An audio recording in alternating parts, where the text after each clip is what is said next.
So I tried to make a first impressions video of this 911 and it kind of turned into more of a rant. So I decided to try and counter that with the video talking about the 10 things that I actually like about this car. Here are the 10 things that I actually like about this PDK 997.2 Porsche 911.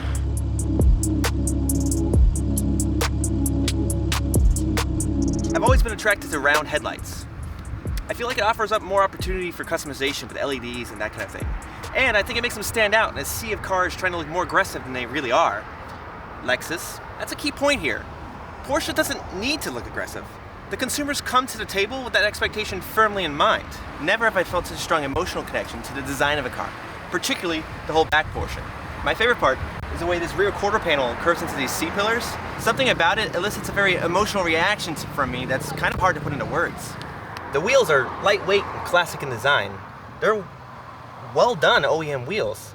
And for their size, they're pretty light too. They do kind of carry a bit of an old man vibe, but honestly, I think that has more to do with the associations we have with the kind of people who typically buy these cars new than the actual design of the wheel. Every touch point in this car feels quality, durable and solid, but still flexible and touchable? Oh, that sounds weird. Every touch point in this car feels really high quality. The haptics are really good on the switches and the buttons. The material doesn't age very badly over time. And I feel like they really did a good job nailing durability and flexibility for the different things that need to move. The leather is really high quality. Everything just feels expensive. And it should, because this car was $100,000 new. What was I gonna say? I forgot.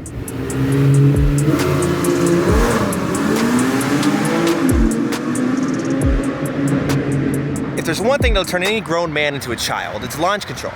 Nobody needs it. You don't need launch control. Well, outside of drag racing anyway.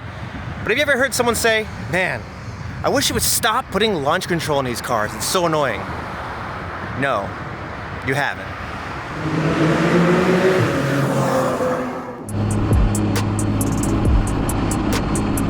The past 5 years, I've bought and sold something like 10 cars since I came to Japan. And every single one of them was different than the other. I didn't buy them because I looked up to them as a kid. I didn't buy them because I idolized the car. And I didn't sell them because I got bored of the car. I saw the market going up and I thought this was my chance to drive as many different platforms as possible with as little financial cost. So every single car had a different drivetrain or weight balance than the car that came before it. There was all-wheel drive turbo, rear-wheel drive NA, rear-wheel drive turbo, etc., etc. The only one I didn't drive is rear engine, rear-wheel drive, which is why I bought this Porsche. I've honestly never considered a Porsche before. I didn't look up to them as a kid, and I don't have posters of them in my walls. I just wanted to see what it was like to drive this particular sports car. If you didn't already know, 911s put their engines in the back, like way back. A lot of people get mid-engine and rear engine confused. This one is a rear engine. That means the engine sits behind the rear axle. Ferdinand Porsche quite literally put the engine in the trunk, like a VW bus or a Beetle. And no surprise either, because the man who designed the Beetle is the same man who created Porsche. You might say that Ferdinand Porsche just was quite fond of putting all that junk in the trunk. So what does it matter? Why do you care what part of the car the engine's in? As long as it goes fast, right? Well, I'm not going to get into the nitty-gritty details, but generally speaking, when you have a vehicle that's moving at speed, it's going to, and then you turn a corner, it's going to try and pivot around the point of the most mass on the vehicle. This is why front engine rear-wheel drive cars do so well at drifting. The engine keeps the front end planted so the driver can steer the car and squiggle the back end around to crash his car, artfully. Mid-engine cars, and particularly rear-engine cars, have a habit of spinning around backwards because the weight of the car is in the back. So when you unload the grip on the rear wheel or the rear gets too light, you will find yourself spinning in oblong circles into a ditch. This is called snap oversteer. Over time, that's been mitigated through technology and different changes like that.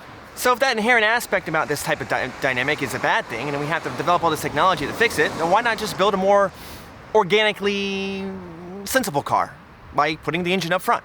Well, that's what most people did, but Porsche is different. And there's a couple of reasons why, other than perhaps just wanting to be different from everybody else. With the engine in the back, you have most of your weight in the rear of the car. So when you do heavy braking, most cars will bow down. This car does that less so, which means that you get more even grip on all four wheels on deceleration, which allows you to change the way you take a corner. Lastly, steering feel is lighter because you have less weight on the wheels that you're actually steering the car with. So that changes the way the car actually responds to steering inputs. Now, most of these things you probably wouldn't notice on day-to-day driving, but for an enthusiast, these are things that we actually look for.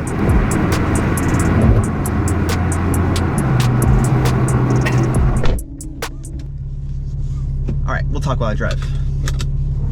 I feel like steering feel's one of those things that gets thrown around a lot, and people don't actually know what it means. They just kind of have an idea of what it means. So I'm going to define it. Steering feel is the communication or information that you get through the steering wheel about what your car's doing. What do I mean by that? Is it screens? No. What I'm talking about is when you hit a divot in the concrete, right, and you feel that in the steering wheel, you can tell which wheel hit the divot, right? That's steering information. When your wheel hits that divot, like that right there, the wheel with a tire will touch the divot, which will convey that energy into the wheel, which is connected to the wheel hub, and that conveys it up through your suspension and your steering rack, and eventually terminates in your steering wheel as information to you. Back in the day, cars used to be steered with nuts and bolts. This meant that you had a manual steering rack. There was no fluid assistance, there was no electronic assistance. With manual racks, you had to really yank the wheel, right? And this is why bigger steering wheels were more popular in older cars. But once we got hydraulic steering, you could get assistance. Problem with hydraulic steering is it's not quite as much information being conveyed to you as the driver because you have things in the way, like a hydraulic fluid. Over time, hydraulic steering racks got better and better, and now they're quite good. This one is quite good. But more recently, we've moved to electronic steering racks. Electronic steering racks are pretty much not connected to your wheels at all. An electronic steering rack is not very different from the video game steering wheel that you might have in your closet. There's no real physical connection between the rack and the wheels. So, the information you're getting is largely being communicated through the chassis. This 911 is the last of the 911s that has a hydraulic steering rack. It also happens to be one of the most reliable 911s, which makes this a sweet spot for people who are looking to invest in a classic 911. It really is a nice mix of modern and classic.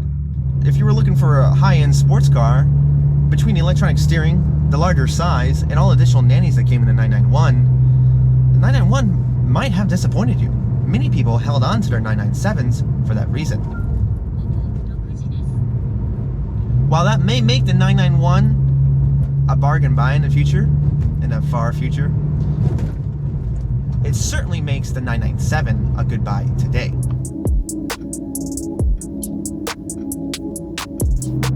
Sport Chrono. Sport Chrono is one of those options that so many people check that people often forget that it's actually an option. If you ever looked at a Porsche and you look at that weird thing on a dashboard, that's a stopwatch for lap timing, which comes with the Sport Chrono package. But more importantly than that, because let's be honest, there's not a lot of practical use for that, unless you're tracking your $100,000 sports car. And even then, tracks will have transponders that you're going to use that's going to tie into their system. It's just probably going to be easier to use their system. But because this car has Sport Chrono, it comes with Sport Mode. Now, Sport Mode is particularly valuable if you have a PDK, like this car. If you have a manual, it's less valuable, but still helpful. So, what is Sport Mode? Well, this one has Sport Mode and Sport Plus. But bottom line is, when you put the car in a more aggressive mode, you get more aggressive throttle response. So generally speaking, when you press the gas, the car kind of doesn't do it immediately. There's it's not like there's a delay. It's not as aggressive. It's kind of one of those things you have to feel, I suppose. But when you put it in sport mode, like you first touch the gas, you're gonna like jump. You're like, oh god, because it's just all there right away, right now.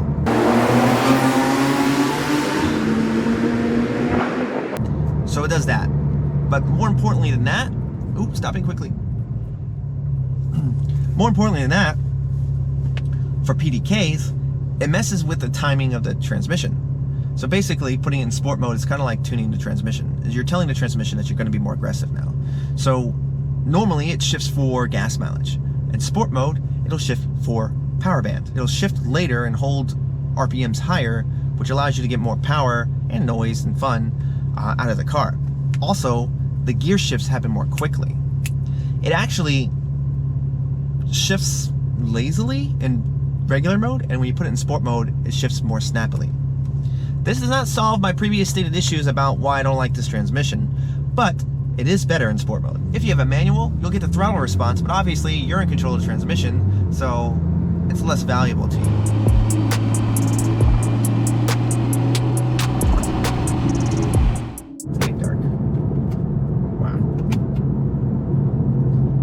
put it in sport mode, it activates PASM, which is Porsche Active Suspension Management, which is the next thing I really like about this car. If you don't have sport mode, you would probably just hit the PASM button to activate that, because you can have PASM and not sport chrono. Are we lost yet?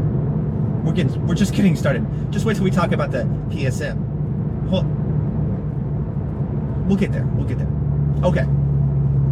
Porsche Active Suspension Management. This is one of the best suspensions that I've actually had the privilege of having in a car. When I had my GTR, I had Nismo S-Tune suspension, which was really good, but they were leaking and I ended up replacing them with Blitz ZZRs, which were not as good, but still acceptable. In a Miata, I had Öhlins DFVs, which are supposed to be top of the line, and in the Demio, which is a Mazda 2 in the States, I had TNs. So I've driven aftermarket coilovers from a pretty wide variety of manufacturers and price points. This suspension is the best I've ever had. If you put it in sport mode, it is noticeably stiffer.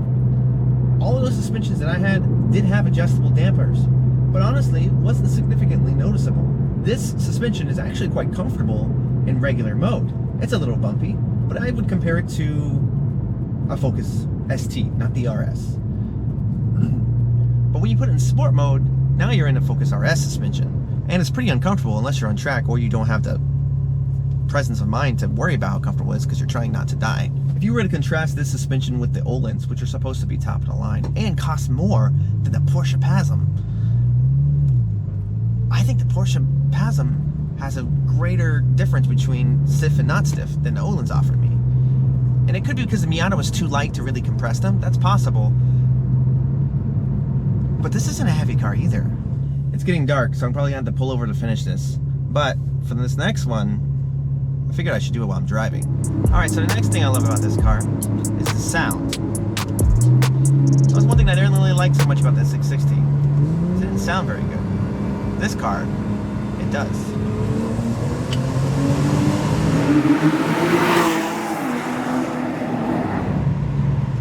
That never gets old. I will say this though.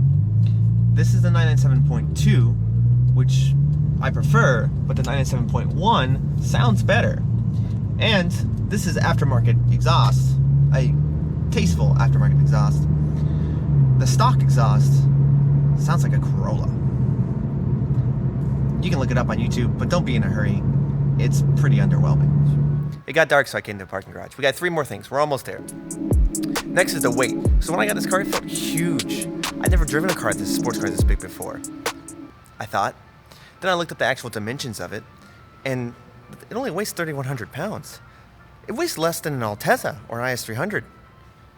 That's bonkers to me, because this car feels very big when you drive it. And the fact that this is the last of the small Porsches, that's crazy to me too, because by my standards, this is a huge sports car. And this is the narrow body version. But I don't mean that in a bad way, because I think one of the reasons why it feels so big is because the wheels are so big. That 295s on a 3,100 pound chassis that pushes close to 400 horsepower is incredible to drive. It's amazing to me that Porsche has managed to make this car so light. It's got to have a bunch of aluminum parts. I know they didn't do aluminum chassis until the later models. This one still has a steel chassis, but the hood's definitely aluminum. I'm sure some other parts are aluminum. The fact that it's this light and everything inside feels so durable is really remarkable. The other thing I really like about this car is that it has a retractable spoiler. I still prefer the picnic table that comes with the turbo, but having a retractable spoiler that you can go up and down with a button makes me feel pretty fancy. I need to oil it up. But yeah, that's pretty cool. It comes up like that automatically at 50 miles an hour. So when I first heard Porsche Stability Management for the first time, I thought that's a pretty fancy way to spell traction control. Fast forward 2 months, and it's my favorite part of the car. So Porsche Stability Management, which is often confused with Porsche Active Suspension, which is that's PSM and PASM. PSM is the stability management, that's what we're talking about. That includes ABS, which you're probably familiar with, ABD, ASR, and emergency brake assist. I'm gonna make sure I got all that correct. There's a lot of acronyms here. ABD, ABS, ASR, yeah. Yep. So the first one is probably ABS. You're familiar with that, right? That keeps the wheels from locking up under hard braking. Nothing too fancy about that. Most cars will have ABS control. This one has PSM control. So then there's ASR, which is also designed to reduce slip on the drive wheels, but this one does it by modulating the throttle. Probably the same way a drag racer would feather the throttle under extreme acceleration. And then there's ABD, which is automatic brake differential. That's what it means. That's ABD. But that's what I like so much about PSM. So ABD, so to recap, ABD falls under PSM. PSM is something I like that I used to think was fancy traction control, which I now think is not, mostly due to ABD, which I thought was like an electronic slip differential, but I think it does a little bit more than that, because I tracked the car in the wet, and you could physically feel it braking one wheel to correct oversteer. So when the car started to pendulum, because it's RR, it would actually brake one wheel versus the other to make the car not lose control at speed in the wet. It was incredible. Never have I gone from being so unconfident in the car to being so confident in the car so quickly. And that kind of goes into what I always recommend people. You should always track your car. It doesn't matter what car it is. Take it to a track. Autocross is probably the best place to start. And you may be surprised. You may find that the car is more capable than you thought. And that'll give you a lot more confidence as a driver on the street. And make you a safer driver. And then there's the emergency brake assist, which basically will preload the brakes if you let off the gas quickly. Porsche thinks, well, he's letting off the gas really quickly, there must be an emergency going on. This reduces the amount of time between you reacting to a situation and the brakes actually being applied to the car. Very considerate. So that's it. Those are the things I like about a 997.2911 with a PDK.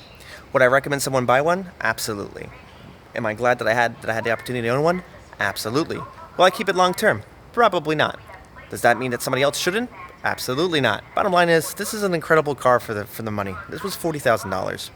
When you think about what the car market's doing right now, finding something with this level of performance available at that price point is pretty incredible. And I honestly don't think that the opportunity is going to last. So if you're interested in getting a 997, I say buy one. I would say try to get one in the manual though. See you guys later. Oh, don't forget to like, comment, and subscribe. There's going to be a little bit more Porsche content coming before I get rid of it, so hopefully you guys can come back and enjoy that. Also, I'm going to the RWB New Year's party next week, and hopefully we can get some good stuff out of that.